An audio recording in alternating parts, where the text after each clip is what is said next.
Hello Facebook, Josh Wanning from FutureMorphs here with a Merry Christmas. Do you like this sweater? You cannot get it anymore. Haha. It was like 2 or 3 years ago, an exclusive sweater that you could get.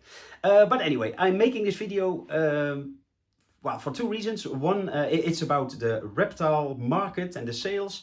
Also after some Dave Kaufman videos I saw and his view on the market and stuff. So this will be probably a 10 or 15 minute ramble. So if you are not into that, then just go away, keep swiping, I would say.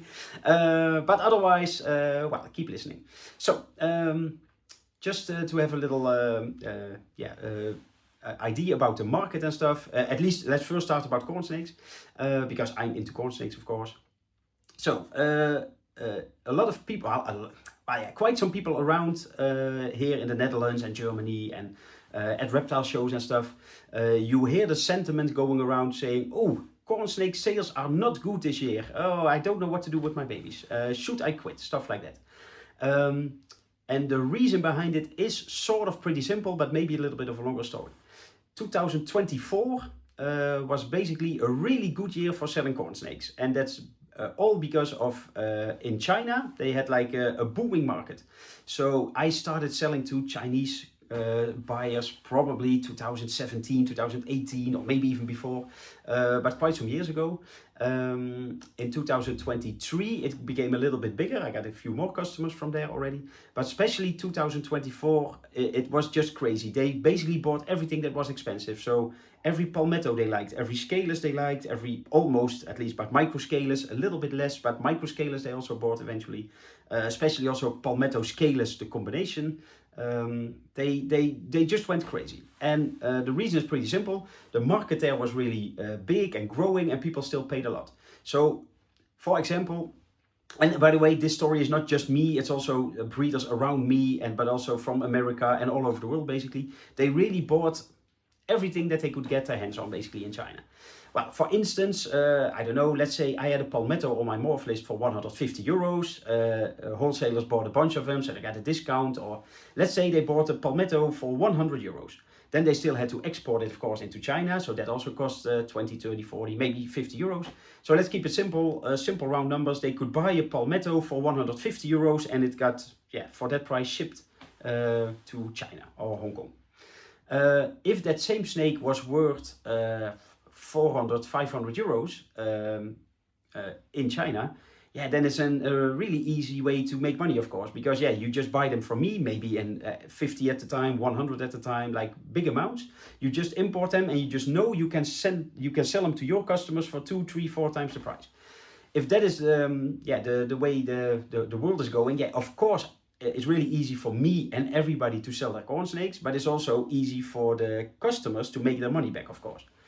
Well, that was 2024. Basically, like everybody had it it was basically too easy to sell snakes, to sell corn snakes.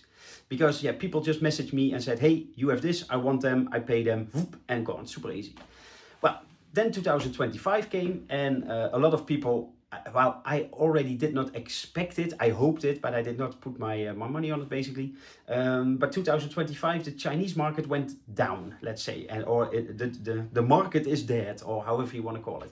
Which is not the case, but I talked to some customers of mine in China, and they said, well, there is still a market here in China, but they started breeding a lot themselves, so they did not have to import as much. And because of that, there was a lot of supply, so also prices dropped. So now maybe they were still selling palmettos, but if they can only sell them for 150 euros there, then it's impossible for them to invest 150 euros into me to get a palmetto and then sell it for the same price. That would be useless, of course. So they would lose money. Well, they would, in this case, they would be neutral, but they would have the risk. So basically they would lose money. And nobody wants to lose money, of course. That does not mean that the Chinese market did not buy anything at all, especially in September at the Ham in Germany show. I still had Chinese customers that bought snakes, but just in lesser amounts. So it was not as crazy as 2024. Basically, 2025 went back to 2022 and before. So 2023 and 2024 were just really good years, but they were abnormally good years. So we are basically sort of back in previous times, because corn snakes are still good pets, colorful, easy to keep, not too big. They just have a lot of benefits. So still a lot of people want corn snakes. But the difference is the investment part sort of maybe is gone a bit. Not totally, but like I said, 2024 was so crazy that prices went up because it is supply and demand, of course. And since there was so much demand for my palmettos, especially scaleless palmettos like the combos, but yeah, there was so much demand that prices just went up because the demand was not there. This year, it leveled out, so the supply and demand was about the same. So yeah, then prices dropped a bit, of course. So that's all not strange, but if you are maybe a small breeder or a bigger breeder, but you started selling in 2023 and then 2024, and now it's 2025 and the deals are not going as easy or not as quick, then you think you have a really bad year. But for me, I've been in the reptile hobby since 2000, so 25 years, and I've been breeding for 22 years. Not professionally, of course, but yeah, in 2003 I had my first clutch of eggs. So yeah, I've basically seen it all. So yeah, not all, but yeah, it just, the market, it goes up, it goes down, it goes up, it goes down. And when it goes up, a lot of people invest money, of course. So the last 2-3 years, there were people investing in corn snakes because they thought, ooh, scaleless palmettos, those are really pricey and really expensive and everybody wants them. So they got into them. Maybe then 2-3 years later, now they are breeding them and they think, ooh, not everybody wants them. So yeah, if you started breeding a couple of years ago as an investment, and I do this because I think investment in snakes is always a bit, of course you can make money breeding snakes. I also do it, it's my business, so I make my money, most of my money, just breeding and selling snakes, of course. But if you think of an investment, you should, I don't know, buy a kilogram of gold, put it somewhere in a safe, and 10 years later you made way more money if you would sell it. That's maybe an investment. Snakes, they cost a lot of time to maintain, so you have to like snakes. It costs money for feeding, electricity, the bedding, going to reptile shows. It just costs money, of course. So yeah, the people who maybe did not like snakes too much but saw a good investment opportunity, maybe they have bad years. But for me, it basically just went back to, like I said, 2022 and 2021. So I'm still selling snakes. Am I sold out at the moment? No, I'm not. Last year I was about this time. So yeah, I'm not sold out, but that's not too strange because some babies were just hatched like 3 months ago or something. So it's not the worst thing ever. But then going back to the Dave Kaufman video that I talked about in the beginning. He mostly talked about ball pythons, which is a similar market, although the ball python market is way bigger. But it's similar in the sense of that you have some hobby people and some breeders and some professional breeders and stuff like that. And also this year, but even last year, at least here in the Netherlands or in Europe, the ball python market went down a bit already. I'm not really into prices or so, but you could just see it at reptile shows that from opening hours or even before opening hours, people had like 50% discount on their stand on everything. And well, think to yourself, when was the last time you were in a shop? It doesn't matter if you are going to buy clothes or a new car or a washing machine or something, that you went into a shop and they said everything is 50% discount. It just doesn't happen because it's not normal because then you are just too expensive maybe, or a business is going out of business or so, of course. But yeah, if you see stuff like that, then there are signs that people want to get rid of their snakes. Is price everything? No, because I also did some Black Friday deals, as you might know, or stuff like that. And yeah, even, I don't know, let's say a 250 euro snake, if you give 20% discount, so you make it 200 euros, it still doesn't fly off the shelf. So it's not per se the price. If I would sell the same snake for 20 euros, then of course it would go. There's always a low limit that people will say, hey, now I want it. But just giving 50 euro discount or 20% or so, that does not push a lot of people over the edge to buy a snake, in my opinion. But yeah, how do we get out of this? Well, Dave Kaufman basically said, if we all stop breeding in 2026, then there will be less supply on the market, and if the demand stays the same, then eventually prices will go up and sales will happen and stuff, which in theory makes sense because it is always supply and demand. That's always just a balance. And he also said, well, and for ball pythons it might work. He said, well, just breed like really cool heads that you want to keep working with and stuff. And yes, so you don't have to sell them. Which sort of makes sense, but then still you maybe have to sell the adults eventually, of course. So that's, you can never keep all your babies and not, you need more space for them, of course. But in corn snake land, it really won't work because, they maybe have 15, 16 or 25 eggs. So imagine you start a project and you want to keep 2 males and 3 females, but you still have 10 or 15 other animals for sale. So I don't think that's the solution. Also, if you are a professional breeder, then you have your electricity bill and your rodent bill, and you still need to make some money. So if you have a lot of snakes left from this year, then you maybe could do it. But for me, it's not an option. So I don't think that will really work. But what I do think that it could be good advice for is for like small hobby breeders or like semi-professional breeders or so. Because those are the people who I mostly hear that say like, oh yeah, I'm not selling anything, so should I stop or whatever? And that could make sense. So I think we have to maybe get rid of the investment label in corn snakes, and maybe also in ball pythons, but like I said, I'm not really into ball pythons. So can you make money with corn snakes? Yes, I also do it. Should you do it? Well, if you like it, then do it. But especially you have to like it. So if you are just, if let's say you are a normal person, not like me, but you have like a normal job and you work 5 days a week and you have, I don't know, a wife and 2 kids at home, it might be smart to not breed 400 or 500 corn snakes every year.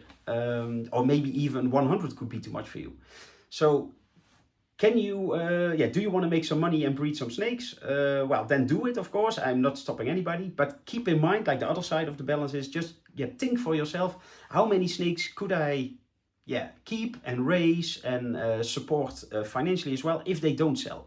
So maybe you saw you bred 100 babies this year, but you basically only had space for 30 to keep for yourself, because normally you always sold 70 to a wholesaler. Just breed 30 snakes. So if you have 10 adult females, you can also breed with 1 or 2 or 3 of them, of course. You don't have to breed with everything. So there's nothing wrong with just enjoying the hobby. So I think it's not a bad thing at all if we sort of just go back to the hobby part of the hobby. And can we all become millionaires selling snakes? No. I'm also not a millionaire from selling snakes, and I'm doing it for a long time and on a pretty large scale. So if you just have a normal life besides your snakes, basically, then just put your mindset on enjoying the snakes. For instance, there's also a reason, so I do have some scaleless palmettos because they are also more expensive.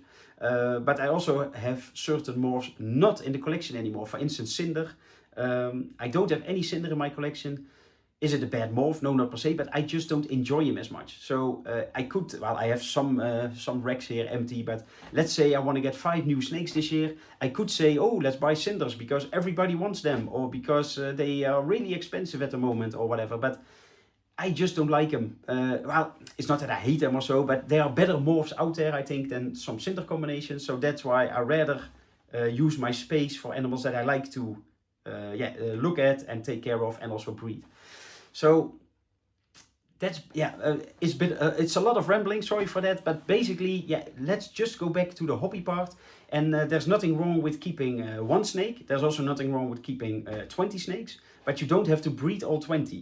It makes way more sense to just think, oh, I really like the color of this female and the pattern of this male, so I will put them together and I will enjoy that one clutch, instead of just saying, oh, I will breed my 2 palmettos to each other and I will breed my 2 snows to each other, just because you happen to have them, of course.